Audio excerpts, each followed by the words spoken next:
guys, good morning. So ito nga pa pala yung nangyari nung linggo guys. So ayun, pagkatapos nga pala namin mag-church at mag-lunch date. So may time pa kami dyan guys. So iniisipan namin magpakulay ni Bebe guys dyan guys. So ayun guys. So pero alam nyo guys, nararamdaman ko talaga dyan ang hapdi ng ulo ko. So ayun guys, sobrang init kasi sa labas. Tapos bigla kami nagpakulay o diba?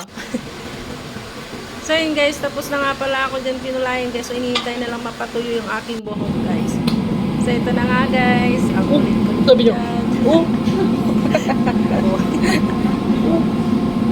Ang kulit!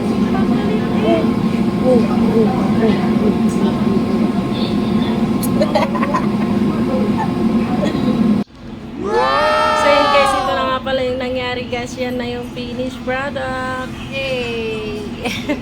So yun guys, thank you for watching. Thank you nga pala sa nagkulay ng buhok ko. I like it. Hey.